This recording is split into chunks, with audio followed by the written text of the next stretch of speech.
Beautiful. Right. So let me pull up the agenda. Welcome everybody for what I believe is the 60th call of this kind, a governance, Stacks governance working group. I always thank you kindly for everybody for your time and effort to make it to this session. And we usually start with these stand-ups for folks who are new here, but we go around. You can feel free to pass if you have if you don't have much to contribute here, but um, I can start. Hope everybody's doing well. And so the past 2 weeks for myself, we've been getting a little bit deeper into some concept sharing and the advocates, a lot more consistent groups, Hero being one of the core folks that are following those sessions. And we're getting a little bit further along when it comes to wrapping our heads around these indigenous modes of bottom-up empowerment when it comes to governance, but also just general system design or organization. We've had some progress as well in the GovLab when it comes to getting closer to an implementation of our use of Policy Kit with the next few weeks and the last few days of this week. We're forming a plan for a concerted effort to onboard folks into at least in a temporary explicit structures for empowerment and bottom-up empowerment. Looks like I have some other folks here. Ryder, welcome. So yes, that'll be happening over the next 2 weeks, and we started to discuss that this week. A little bit similar to our interview-like styles or community call roundtable like styles we had gearing up for the GovLab, hoping what we're looking for. We've also had some updates when it comes to Crediquate as opposed to our current implementation of SourceCred, which we can get into a little bit later. The reasons why we want to make that move and some of the progress from Haas and folks at SourceCred in developing that alpha for us, which hopefully main reasons should be a little bit more clearer for folks to understand and also a little bit more conducive to what we want to do in terms of horizontality in our system design. Let's see if I'm likely missing some good stuff as well, but maybe it'll come back into my mind as we go on. The blockers for the next 2 weeks, like I mentioned, will be the typical scheduling woes of across time zones. Anybody who hears this, we would likely could use some help, right? Especially if you're in a different time zone in terms of coordinating this effort of going down the list and getting everybody into these explicit structures. Looks like I have Juliet as well. Oh no, looks like I exited out. Let me make sure I can get her in there. Here she is. Okay. All right. And Sleepy as well. Got quite a good turnout. Beautiful. Okay. So yeah, that'll be my stand-up, and I can pass it along. For folks who are just joining us, we usually start these sessions with a brief going through of agenda and some stand-ups, what folks have been doing over the last couple weeks as it relates to governance, or at least somewhat relates to governance. I just went through mine a little bit briefly, and I was just getting ready to pass it along to anybody who is ready. I can start going down the list, but I'll leave it open to folks who want to share first. But thank you kindly, everybody, for your time here, and welcome. I can go next. Hi, everyone. This is Ryder. Some of my check-in would, kind of be the same as Harold's with regards to upcoming interviews, except I'd probably say it differently. I think that as it pertains to governance, I do think it's, valid to bring up just starting to connect Will of the Emerging Ambassadors Program with the GovLab, and just trying to, just starting that journey of like not doing our work in isolation, but to see for all the folks who are doing commons distribution in the foundation to be connected and to be thinking about what kind of systems that we're creating that underlie our decisions and the rewards or the commons that we're distributing in the ecosystem. And so yeah, just got in touch with Will and been chatting, and we're going to start meeting with him pretty regularly. So yeah, I think that's all I have to check in on right now. Oh, beautiful, Ryder. And yeah, like myself, I know there's probably a lot more that might likely come up later, but thank you kindly for the brief stand up. And it sounds exciting, especially with all the use of the commons language, right? It hits different with that language. So no, thank you, Ryder. Thank you. Yeah, we'll go on to whoever wants to share next, or I'll start going through the list if we have some dead air.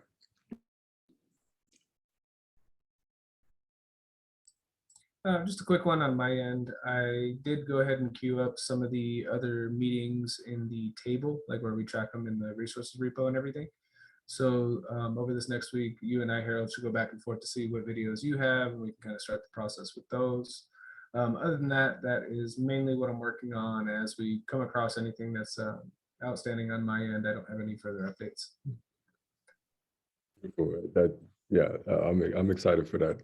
For folks who don't know, Jason's referencing some organizing work he's done in this repo. You can see it, I think, pretty easily in this repo. Let me see if I can get it into the chat for you guys. Yeah, please show us. But I also want to butt in and just say, like, huge props to Jason for just the communication with regards to the organizing work you've been doing, and then also the doing of it, and just kind of like checking in and being like, hey, this is what I see, kind of doing an audit, I'd say, of our documentation, and then gaining, consensus for the community on how to move forward with cleaning that up and like being clear about what you're available for. I've just been privy to parts of that, and I really appreciate how you've like worked through that. I'm also wondering if you're an advocate and if I can like props you in the advocates channel. I appreciate that. Yeah, definitely been an advocate since it was an evangelist. So appreciate Oh it. shit. How did I miss that? I'm so sorry. Oh, no worries. I'm going to throw some links in the chat just for anyone who hasn't seen this resource yet. So we do maintain a list of like governance working group meetings and videos and everything else. And those are hosted on the GitHub Pages site. And then I have a PR that will bring this up to date, because you can see what I just shared there is pretty old. But we do have much more information that's just waiting to get updated, and we'll kind of like figure out how to break that down into smaller pieces and everything else. But that'll give everyone context, at least, on what we're doing here. Yes, thank you kindly, Jason, for sharing that much quicker than I can. And there's a standards of procedures as well in the repo that folks can look through. Jason's done a hell of a lot of documentation, walking folks through step by step our standards of procedure for helping us out with this, if folks want to dig into this with us in the coming weeks. So thank you kindly, Jason. This is a good update. But yes, yeah, we can move on. Anybody else wants to share updates with us?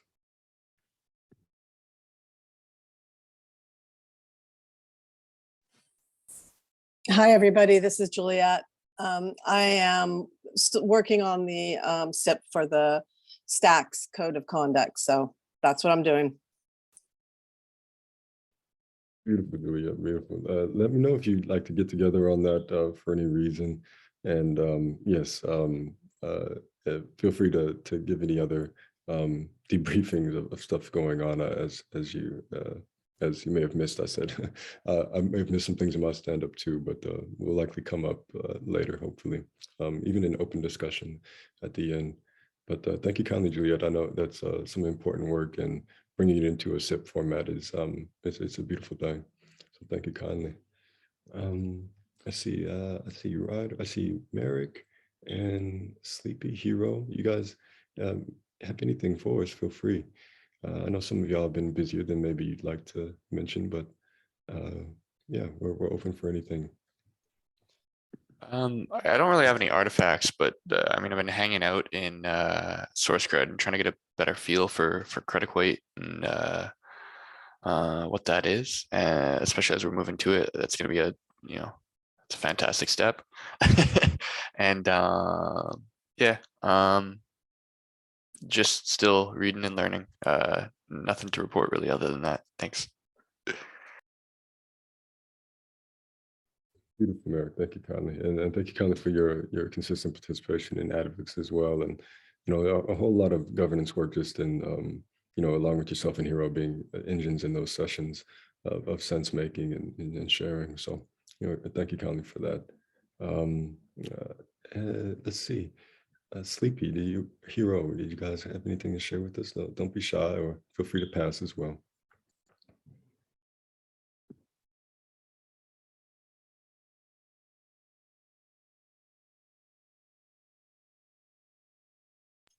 Sleepy mentioned in chat that they're having audio troubles, so we'll just be listening today. Beautiful, beautiful. Chance for dead air, no problem.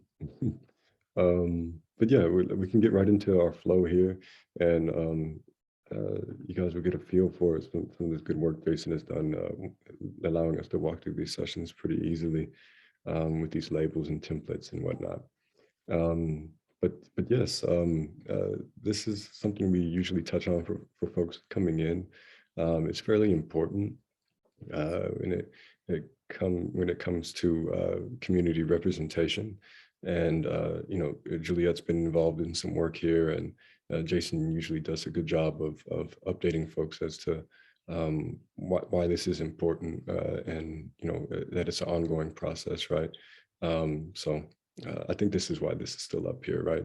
So let's see, we have some meeting action here, but yes, if there's any questions or comments on this particular issue, we can open up for discussion a little bit, but it's in relation to the Stacks Foundation and a community board seat, and our approaches to that as a community.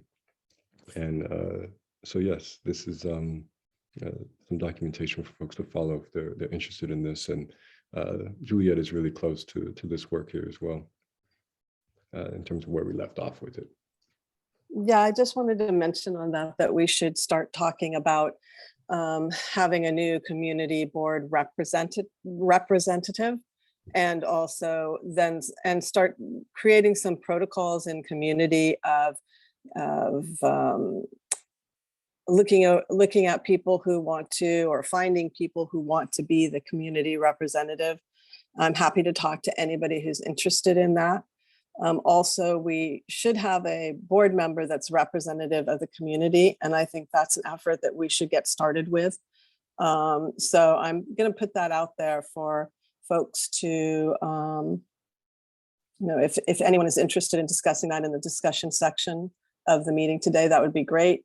And I'll probably I will definitely put something on the Advocates on Board Seat channel, so that we can see if people are interested in discussing this and getting involved.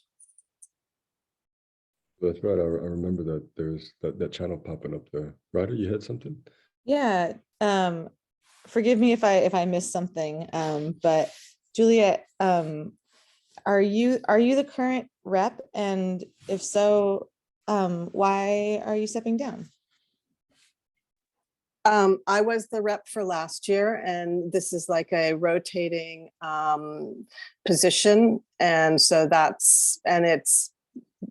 and I think it's time for a new person to come in, and someone who has some of the skills that the foundation is looking for when it comes to the meetings. And it's a big job. It takes a lot of work and a lot of time.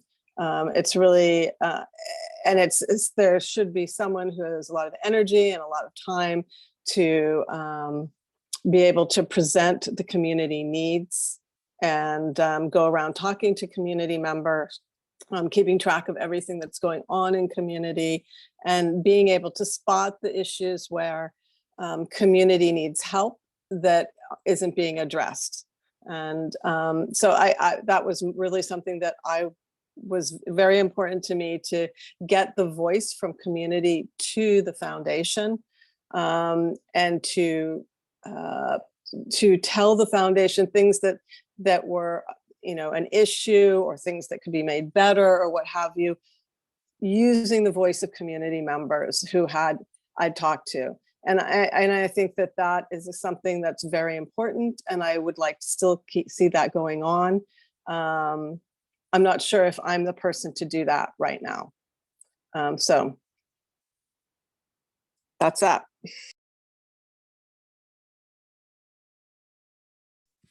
Thanks, Juliet. That was super helpful to have the context and also to understand that I understand what it's like to try to remind, generate, and encourage like the cycles of change, and when it's time to seek a new person, because I know that I haven't been around long enough to be tracking that, and I don't know who else is, so I appreciate that, because the alternative is like a consolidation of power, you know. So just additionally, that just kind of reminds me of just in general. So I want to like encourage us all to think about that position and who we might think, like just start dialogues about who we might think is good for that, or like think if ourselves are good for that or whatever. I also feel like I'm not a good person for that, but I do have a message for the foundation, and that's what this reminds me of. And that was just an idea that basically, I think that this, I mean, I'm like, is this governance related? Like it is. I would talk to the GovLab team about it, but I'm here and I don't see why I wouldn't talk to everyone here about it. But essentially these interviews, Harold, that you want to do with the advocates, I think that they'd be super valid for us to do with the foundation members, to do like Figma interviews to understand the intrinsic motivations of the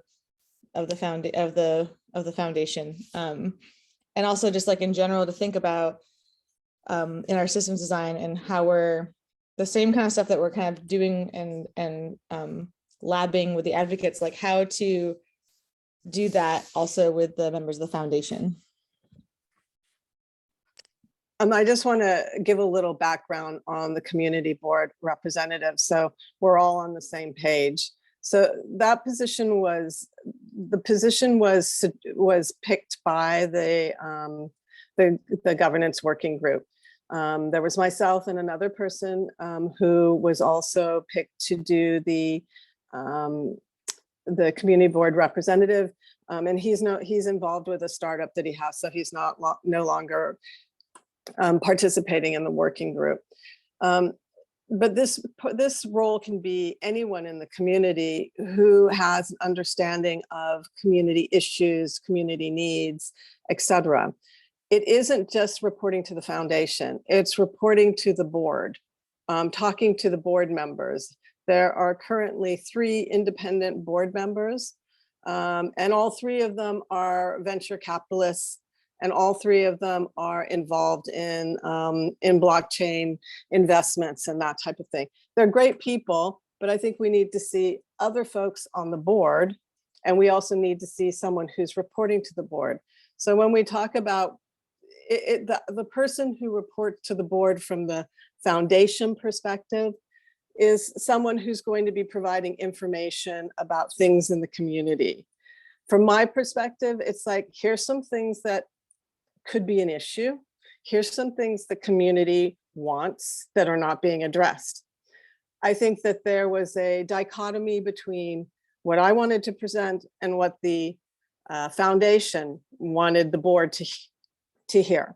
So, and this is just facts, and this is what is.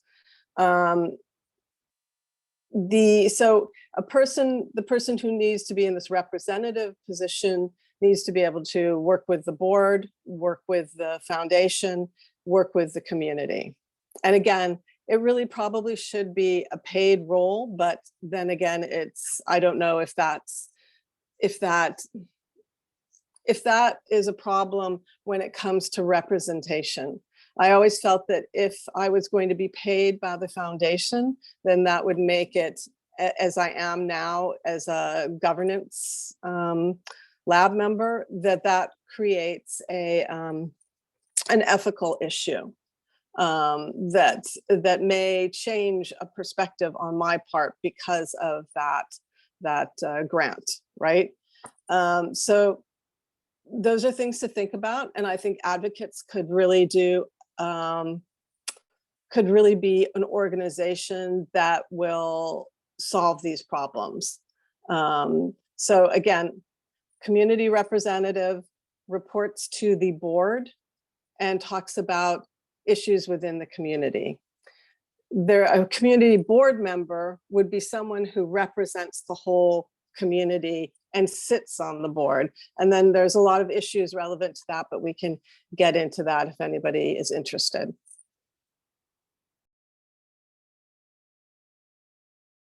Yes, Ryder. Thank you. It's nice to have all that recorded so that we have this like lineage and history of this position. I also think it would be really useful to get this, I don't know, to get it out more. I like that the governance working group is kind of where this position emerged. And I'm also thinking like, how do we bring more discoverability to this position and the need to fill it? And additionally, the need for more board members, which seems like a separate item, but also related.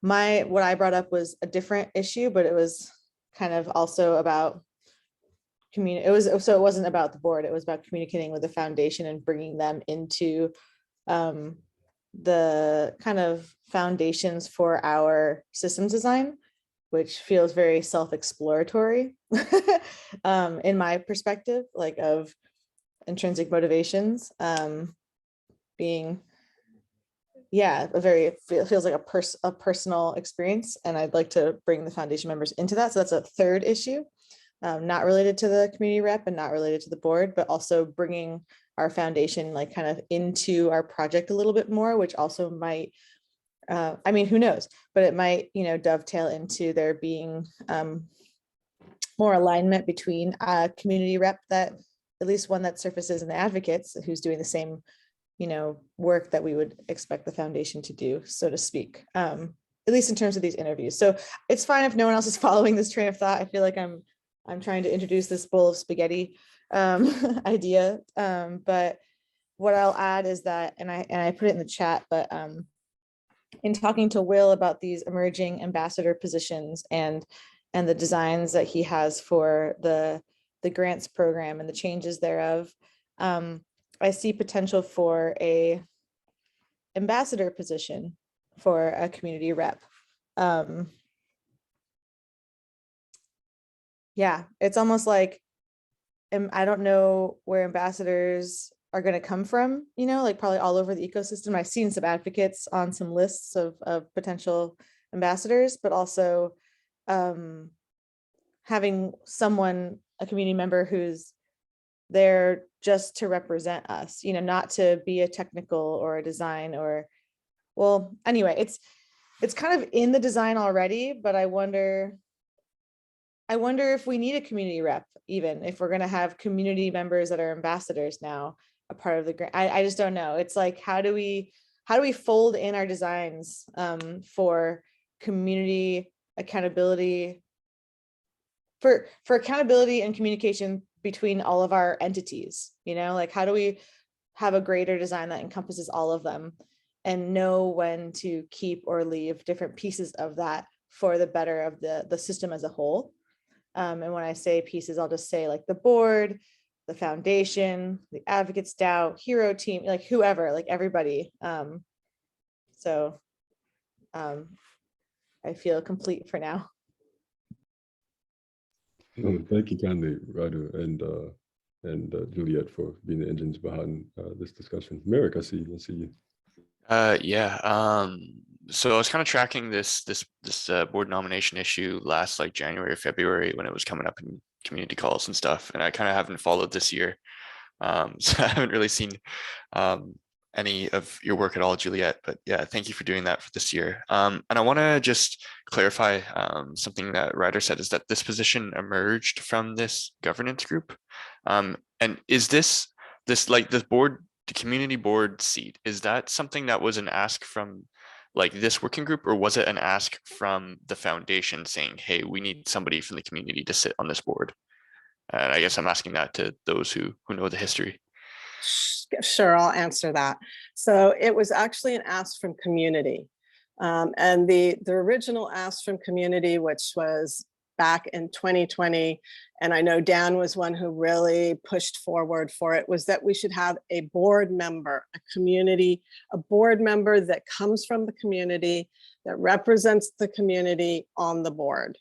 And so that was the first initial. Then discussions went on, and the thought was, well, it takes a lot to have someone meet the requirements of the board to be on the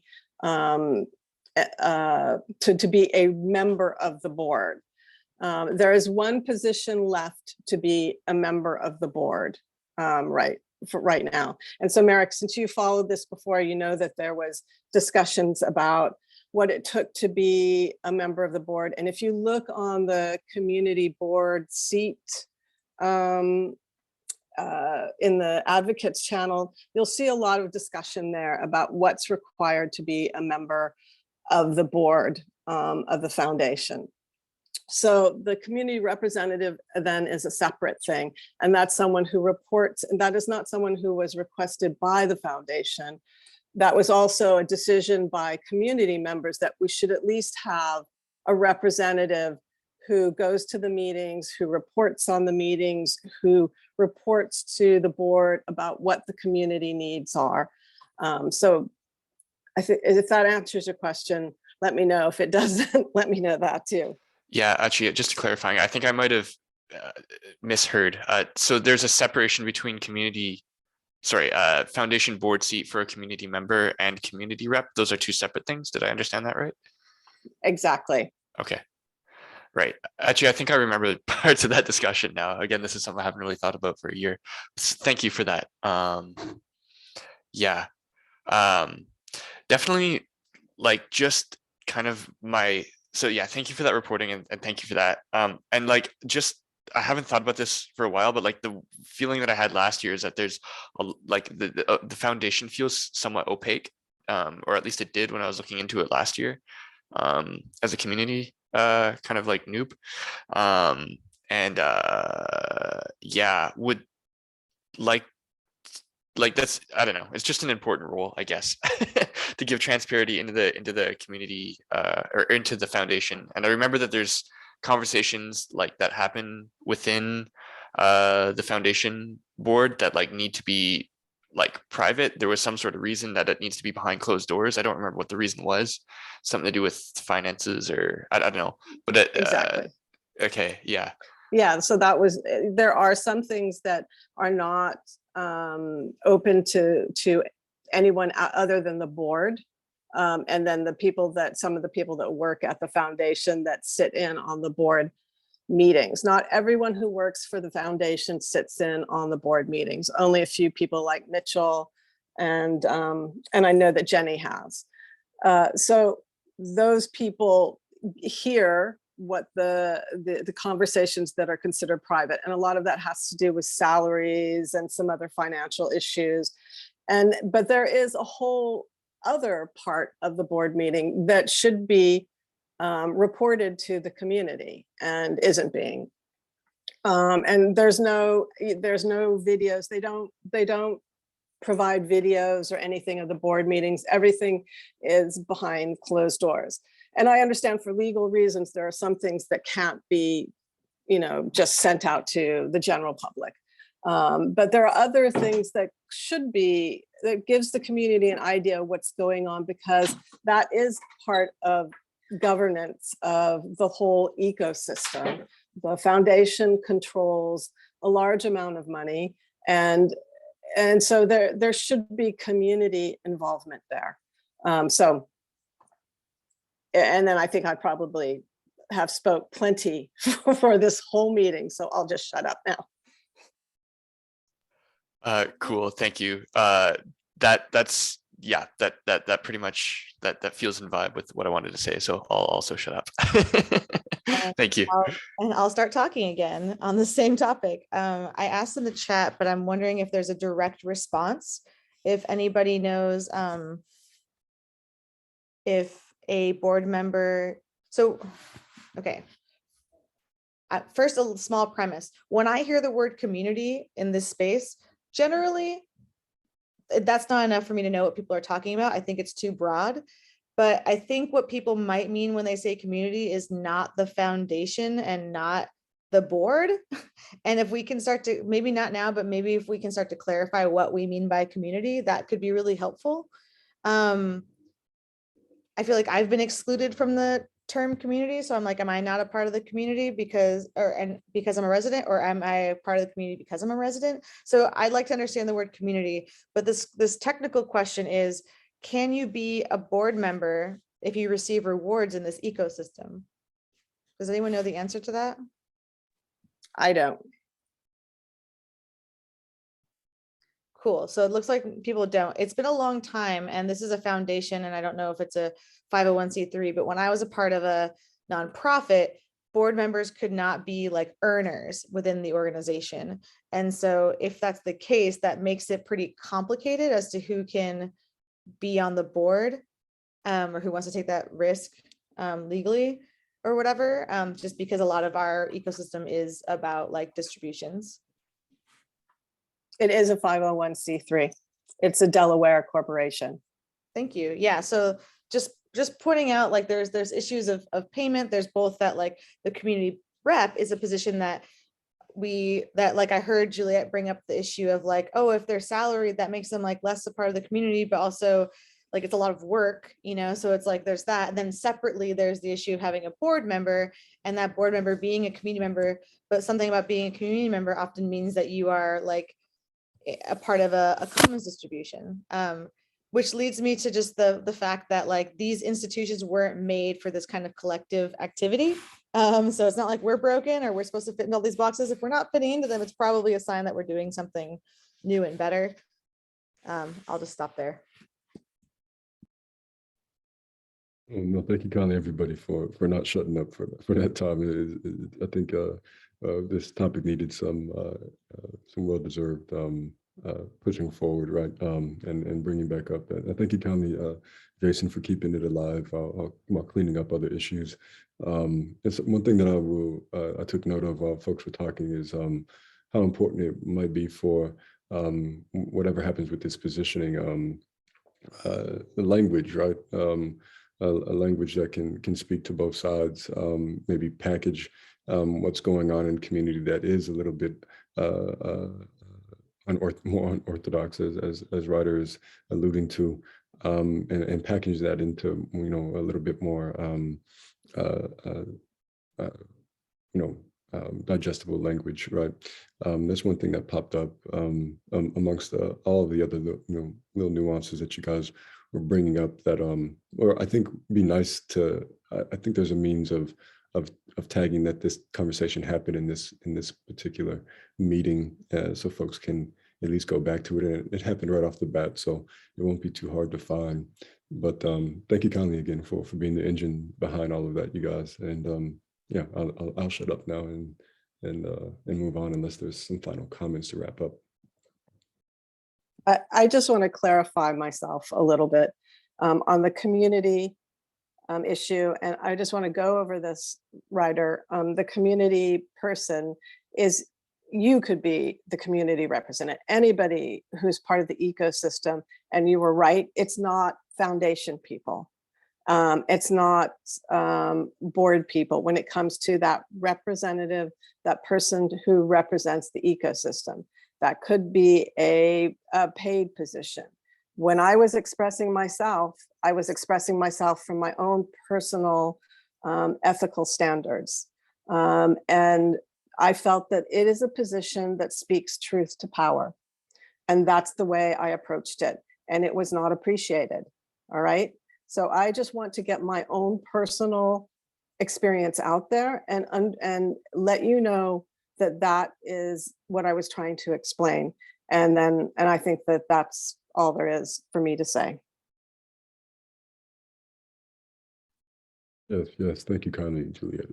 And yes, I think it would be important for, especially if there's any doubling back on this in the future, that this discussion is referenced somewhere in the documentation. That it's really comprehensive breakdown of the history and steps going forward. So thank you kindly, everybody, for contributing there.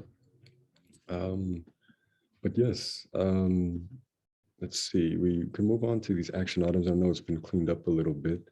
We have this here from, I know Jason did some work around this. You want to speak to this briefly, Jason?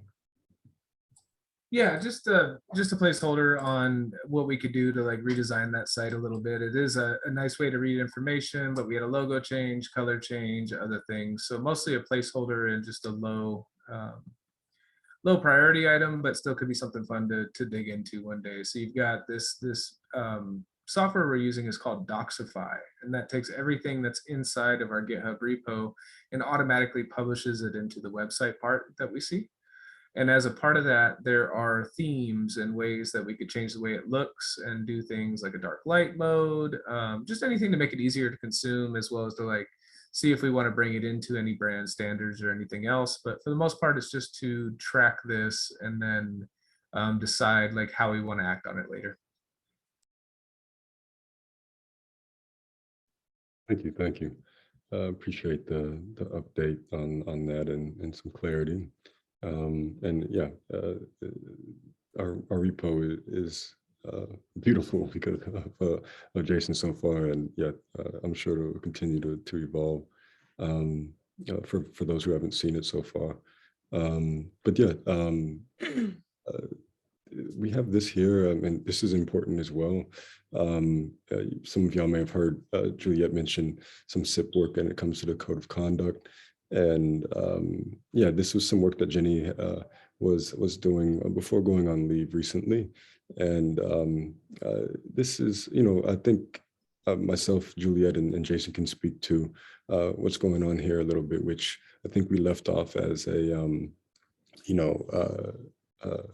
some discussion on how we can be helpful to bringing folks into this, these CAP roles, these advisory boards, right, around different aspects of the community, whether it's ethics or governance, economics, right? So myself, Jason, and Juliet came into a little bit of a rhythm around this when it comes to looking at SIPs that are important to governance, and there's a little bit of a process that we can clue folks into. But yeah, Ryder, you had something? Well, I think it's really cool that myself, Hero, Sleepy, Merrick are here, because we're all advocates with, I think, a lot less experience in this space. So I just want to point that out. And then I also want to say something about like, I'm just full of appreciation for Jason. I'm just so full of appreciation for Jason, and like, a place can really thrive with good documentation in a landing space, for sure, man. To like I would hate if Jason left this group. Like, I'm actually getting a little fearful as I'm looking at this. I'm like, wow, what if, like, I would not want Jason to leave, but at the same time, he's left us really well set up. And I guess what that brings up for me is that I want to hear more about your experience, Jason, because I'm seeing posts from like 2020 and stuff. I'm like, okay, you've been here, you've been around, and you seem like steady and involved. And I want to ask you, like, what's kept you around and like what feels good and stuff. And like, the reason why I'm bringing this up is because I think this is what would bring in more people, more so than like, hey, we need someone to help with documentation, or like help with this. It's just like hear Jason's testimonial of what it's like to be in the governance working group, and then you'll just want to be in this working group, like that's just something that's on my mind right now, as far as like having more people come here. I come back because of the work that Jason's doing, making it easier for me to plug in here. And I'm just, as Harold's like scrolling around, I'm seeing that there was like a desire, like, oh, we should get more advocates here. And yes, we already do, which is cool. But also, like, I don't know, something about Jason speaking about his experience here makes me feel like it would attract more folks. So I thought I'd share. Not to put you on the spot. Oh, no, that's all right, and thank you very much. You know, when I actually started with this was right when we started with governance. It was around the time that I found Stacks, then Blockstack, and I thought it was a fascinating concept because here's an idea of like how the protocol is going to evolve over time. You get a mix of a like formal process like we have with the SIPs and the Consideration Advisory Board. You have the foundation, which does represent sort of the community and the interests around. But then you had what started as our governance working group. And these were just community members who said, hey, I want to be involved in learning more about what governance is, like how it actually works, and then to kind of help bring along the mission of asking those questions and representing the community. So since we started those efforts, you know, I've seen a whole ton of work done by Harold Haas, and you're included in that group as well, towards you know, like really tuning up the advocates program and like changing some of the ways that we're looking at the structure of an organization, and you know, like trying to get the bottom up voice and to bring this new idea instead of just rolling with an old one. So really it was a lot of Harold's work early on, and what we started to do with Indigenous modes and everything else that inspired me to be a part of the conversation and to see how things developed. And then as we were starting to meet regularly and do everything else, it was like, how can we give everyone an easy way to keep track of things? How can we keep a history of everything that happened? And with some of those core questions is how this GitHub structure was born. So we've got a pretty good outline of what's going on in the standard operating procedures, but I do feel like the meetings and the cadence and the people that we've had here have mostly been people who are familiar with the process. So it's great to see some new people in the mix. And just know that if you have any questions about how this works, or you know, what we could do with it, or thoughts on what could be better, I'm definitely happy to share that async as well. But that was how I got started with it all.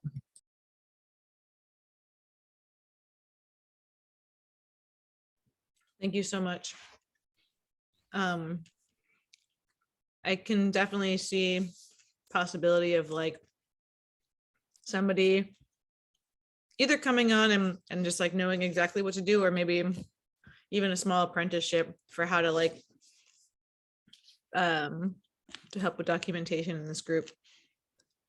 And so just noticing that, and I'm taking notes for the GovLab, like just kind of using the governance working group as a model for how we can improve and build our documentation as well. Maybe I'll speak to what Jason said. Yeah. Sure. Yes. So, hi, Jason. So you said be nice for people to come and get more involved and see how it works. I think because I come from the user side, I basically started learning about Stacks through like Twitter, and then jumped into like NFT and stuff. So sort of really from the user and consumer kind of side coming in. So I offer my perspective or experience, share my experience, I guess. So I think because an average user, they don't, I didn't know anyway, I'll say me. I didn't know, first, I didn't even know Hero System was separate entity. And then I learned it was separate, and it was very decentralized, but I had to go through the learning process. And then once I got into the system, it's like, oh, okay, this Discord. So I didn't know what role the foundation were like on the map. I know that I'm a end user, and that's just like, if I use a metaphor, like I'm like a piece of puzzle, but I don't know where I fit in this grand map picture. And there isn't some sort of diagram to sort of help me to build that mental model. So, and I didn't know I need a diagram. So I just learned through like conversation with people, with you guys, with Harold, with Has, and I'm still learning about where each piece fits into the whole grand Stacks ecosystem. But because there isn't some sort of simple visualization, I guess, so I reached the point where because having gone through and talked to many people, I can build some sort of mental model in my mind now, kind of still learning, but without having talked to everybody. If I was like in Stacks ecosystem week 1, because I saw this this new protocol, maybe I wouldn't have known, oh, there was this foundation, and there was governance lab, there were this Stacks advocates, or there's grants residents. Yeah, so that's my thought. Well, I think that's a great thought, because it's something that we've definitely seen sort of like changing and evolving as the network has evolved since mainnet and before. So, you know, I've definitely seen some versions of ecosystem maps. I'm trying to remember if they were in the forums or Discord or where to find them. And the problem is when you have something like that, it can quickly become out of date, especially as things shift and pivot and change. However, I do see like the real call to action there is to, you know, how do we raise awareness? How do we make it easy for people to discover the direction towards where their puzzle piece fits? And with that, you know, I think there's just been a lot of different efforts that I am hoping to unify, like between what the advocates are doing, what the GovLab is doing, what we've done as the governance working group. You know, there might be easier ways to promote or say like, this is what we need help with. And a lot of that was born out of the fact that we started with not even knowing exactly how we were going to do this. You know, we started with a whole bunch of research. We looked at past projects from large players in open source all the way through other blockchains and what's been successful and what hasn't. The model now that exists as far as the Stacks Foundation comes from that research. And then the community side is where we wanted to see more of that bottom-up representation and give a place for anybody in the community to come in and speak to different parts of governance. So you landed in the right place to start with. From here, mostly what governance entails is either things related to like the community and how we interact with the board, some of which was discussed earlier. And also you can be a part of like how the actual standard moves forward. And that's the SIPs, the Stacks Improvement Proposals, which are like formal documents that define, hey, we're going to change this to this, or this is what a fungible token looks like, you know, it just becomes an actual standard in the system. And then there are consideration advisory boards that people can sit on to say like, hey, when a SIP comes through, I'll review it from the angle of governance or from ethics or something else. So there's so many little nuances, even as I'm trying to list them out, that I'd wonder how we can better communicate these, especially as we're growing in a way that, you know, definitely allows for some cross-pollination between groups as well. I think the short answer is that's a tough one, but it's much appreciated. Yeah, and it speaks a lot to accessibility, right?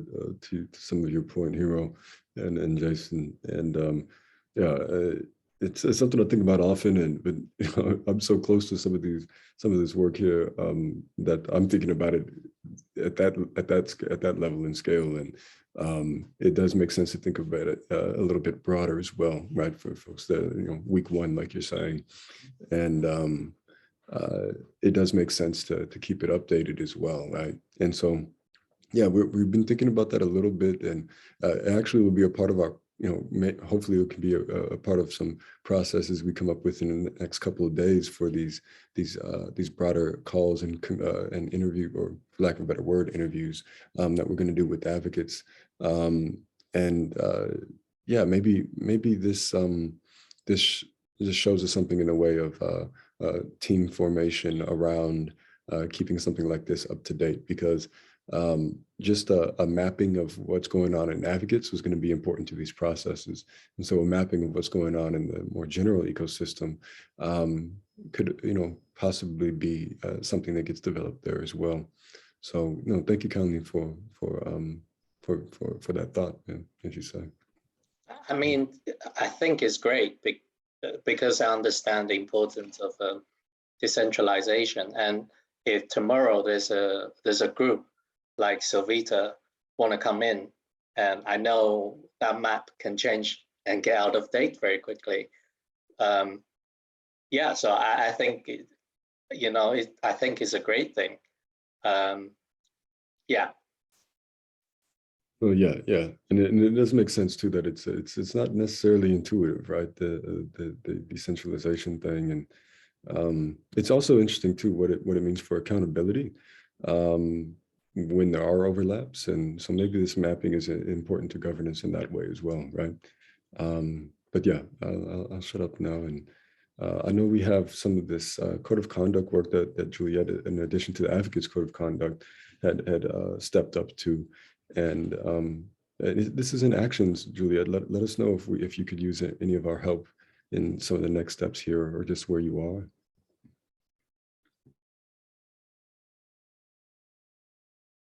Juliet's gone. I just saw that, yeah. Oh, well, yes, if I'm not mistaken, Juliet is still working on this. It went onto the back burner a little bit so that we can get a code of conduct for the advocates up and going, but we got some flows down and fell into a rhythm pretty nicely there, and hopefully we can do that for her here too, depending on if she needs us or not, as it is in the action items. But it's essentially a code of conduct, right, for the general Stacks ecosystem. So yeah, I don't know if there's any questions or comments here, but we have a chance for dead air. Yeah, and actually, I do have to jump. I got to jump on another call. But I really enjoyed the conversation today. I think we hit a lot of good points, and it was nice to circle back to some of the original ideas.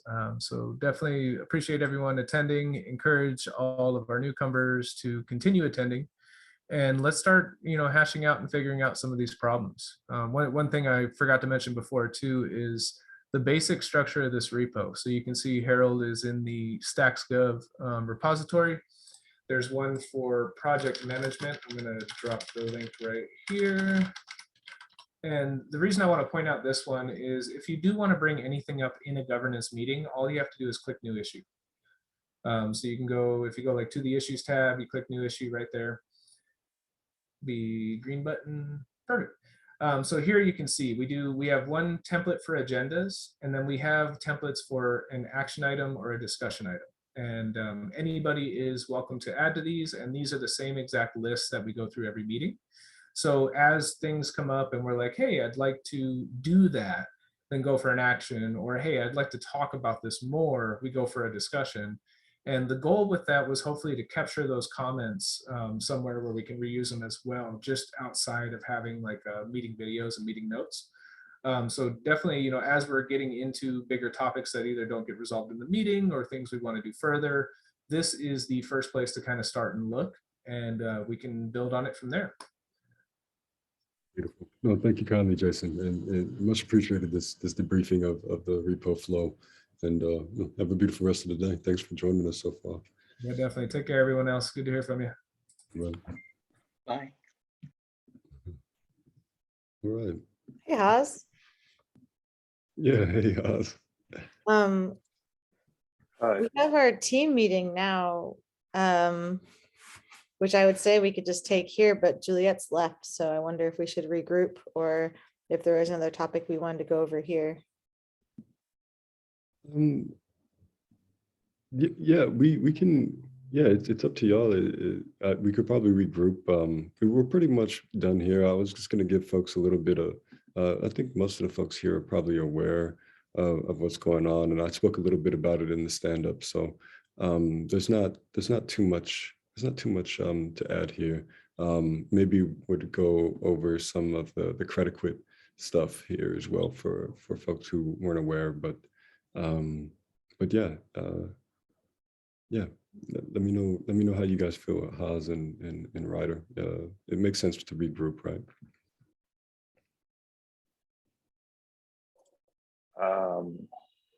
I'm down. Yeah, we're pretty much done here. We have some, usually just open it up for discussion here at the end. So yeah, thank you kindly, you guys, for joining us this far. If there are any closing comments or questions around any of these discussion items or anything, we can do our due diligence there. But I know we are at time and we want to respect that. So thank you kindly, everybody.